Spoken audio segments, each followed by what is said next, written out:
Thanks for join Global Tutorial Bernard Simamora, SSI, SIP, SH, MH, MM. Subscribe, like, and share. Selamat mengikuti. Pengantar administrasi niaga. Topik ke-7 dari 50 topik. Memahami sistem-sistem ekonomi, bagian kedua. Sosialisme. Sosialisme adalah sebuah sistem ekonomi yang didasarkan pada premis bahwa sebagian besar atau hampir semua bisnis pokok, seperti pabrik baja, tambang batu bara dan lainnya dimiliki negara dan hasilnya dinikmati oleh masyarakat. Sebagai contoh, pemerintah Prancis memiliki 75% saham di perusahaan France Telecom dan 44% saham dari perusahaan otomotif Renault. Dalam sistem sosialisme, para pengusaha yang memiliki bisnis dapat menjalankan usahanya dengan bebas. Namun pemerintah akan membebankan pajak yang tinggi, di mana pajak tersebut ditujukan akan digunakan untuk membiayai program-program sosial pemerintah. Kaum sosialis berpendapat bahwa kesejahteraan masyarakat dapat dicapai melalui pemerataan hasil ekonomi dan pemerintah memiliki tanggung jawab utama untuk menciptakan pemerataan tersebut. Ciri penting dari sosialisme adalah adanya kesetaraan sosial.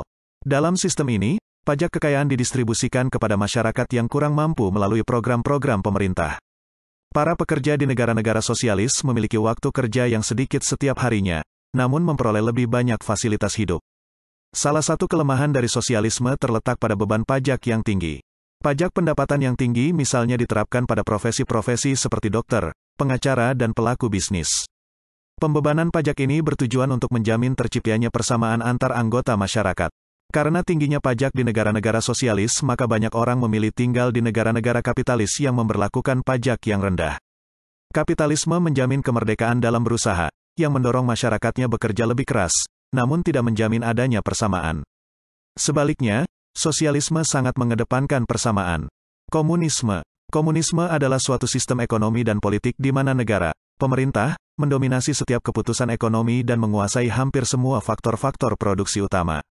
Salah satu masalah yang umumnya timbul dalam sistem komunisme terletak pada ketidakmampuan pemerintah untuk memperkirakan jenis barang apa yang akan diproduksi dan dalam jumlah berapa. Hal ini terjadi karena harga di pasar tidak mencerminkan kekuatan penawaran dan permintaan sebagaimana yang terjadi di pasar bebas. Pemerintah harus menduga-duga jenis barang apa yang tepat untuk diproduksi untuk waktu tertentu. Kondisi seperti ini menyebabkan seringnya terjadi kekurangan pasokan barang, shortage, terutama untuk jenis barang kebutuhan pokok seperti makanan dan pakaian. Di samping itu, sistem komunisme juga tidak memberikan insentif bagi pelaku bisnis untuk bekerja keras, karena pemerintah menguasai pendapatan dari pelaku bisnis tersebut. Dengan demikian, meskipun komunisme menjanjikan kekuasaan negara yang sangat kuat, namun sistem komunisme ini semakin jarang diterapkan sebagai sebuah sistem perekonomian. Bahkan memiliki kecenderungan untuk lenyap dari muka bumi setelah jatuhnya Uni Soviet pada era tahun 1990-an. Hampir sebagian besar negara yang menganut paham komunis mengalami depresi ekonomi, di mana sebagian masyarakatnya juga mengalami penderitaan, misalnya Korea Utara. Contoh lain adalah apa yang dialami masyarakat di Kuba, di mana masyarakat di negara tersebut tidak dapat menikmati berbagai jenis barang dan jasa yang sudah tersedia dengan baik di negara lain.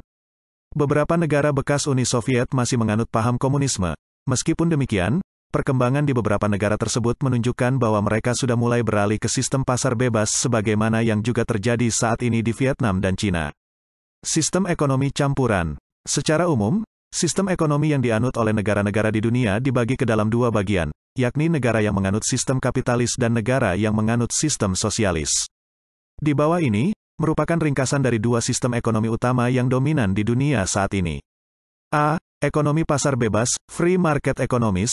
Dalam sistem ini, pasar berperan penting untuk menentukan produk atau jasa apa yang akan diproduksi, siapa yang berproduksi, dan bagaimana ekonomi bertumbuh. Kapitalisme adalah istilah populer yang digunakan untuk menggambarkan sistem ini. B. Ekonomi terpimpin, command economies. Dalam sistem ini, pemerintah berperan penting untuk menentukan produk atau jasa apa yang akan diproduksi, siapa yang akan berperan, dan bagaimana ekonomi akan bertumbuh. Sosialisme dan komunisme adalah istilah populer yang digunakan untuk menggambarkan sistem seperti ini. Namun demikian, seperti telah disebut di muka, tidak ada satupun negara yang benar-benar menganut sistem kapitalis murni, komunis, atau sosialis. Kelebihan dan kekurangan sistem-sistem ini membawa beberapa negara mengadopsi sistem ekonomi yang berbeda atau mengarah ke campuran dari sistem kapitalis, komunis, dan sosialis.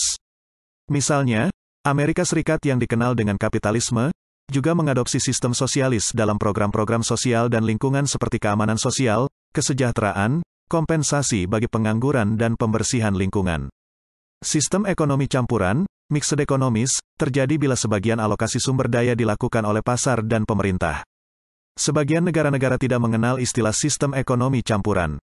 Jika mekanisme utama dalam pengalokasian sumber daya dilakukan dengan mekanisme pasar bebas, maka pemimpin negara tersebut meyakini bahwa mereka menganut sistem kapitalis. Jika mekanisme utama dalam pengalokasian sumber daya dilakukan oleh pemerintah, maka pemimpin negara tersebut meyakini bahwa mereka menganut sistem sosialis. Begini perbandingan sistem ekonomi, tujuan sosial dan ekonomi dalam sistem ekonomi kapitalis, kepemilikan individual atas tanah dan bisnis, kebebasan dan orientasi kesenangan, penekanan pada kebebasan dan motif keuntungan untuk pertumbuhan ekonomi. Tujuan sosial dan ekonomi dalam sistem ekonomi sosialis, kepemilikan publik atas kegiatan bisnis utama, namun terdapat kepemilikan individual untuk jenis usaha kecil dan pertokoan. Pemerintah memiliki kendali dalam bidang pendidikan, layanan kesehatan, barang publik, pertambangan, transportasi, dan media. Beban pajak sangat tinggi, penekanan pentingnya kesetaraan.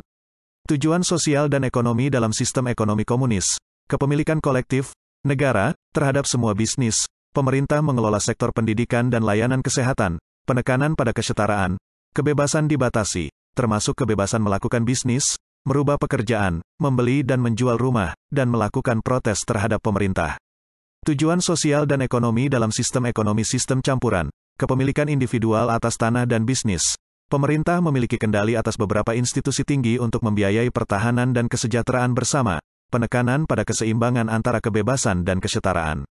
Motivasi pekerja dalam sistem ekonomi sistem kapitalis, insentif untuk bekerja keras sangat tinggi karena keuntungan dinikmati sendiri oleh pemiliknya, pekerja dituntut memiliki produktivitas yang tinggi. Motivasi pekerja dalam sistem ekonomi sistem sosialis, insentif kapitalis terdapat pada bisnis individual. Motivasi pekerja dalam sistem ekonomi sistem komunis, insentif untuk bekerja keras dan memproduksi barang dan jasa sangat rendah. Motivasi pekerja dalam sistem ekonomi sistem campuran, insentif mirip dengan yang terjadi di sistem kapitalis, kecuali kepemilikan perusahaan-perusahaan, tingginya beban pajak menyebabkan rendahnya minat pekerja untuk. Demikianlah materi topik ke-7 pengantar administrasi niaga. Channel ini akan sangat membantu masyarakat umum dan para mahasiswa yang sedang kuliah di perguruan tinggi manapun di Indonesia. Ratusan video tutorial S1 Ilmu Hukum, S1 Ilmu Pemerintahan, S1 Ilmu Komunikasi, S1 Ilmu Manajemen, S1 Ilmu Administrasi dan lainnya disajikan di channel ini. Video tutorial dituturkan dan disubtitelkan agar dapat ditonton, dibaca sambil didengarkan. Jangan khawatir jika tidak langsung paham. Untuk pemahaman yang lebih baik, putar dan dengarkan video tutorial berulang-ulang. Subscribe dan like, agar Anda mendapatkan update tutorial lainnya. Bagikan juga link video ini, agar teman lain juga mendapatkan manfaat channel ini. Sampai jumpa.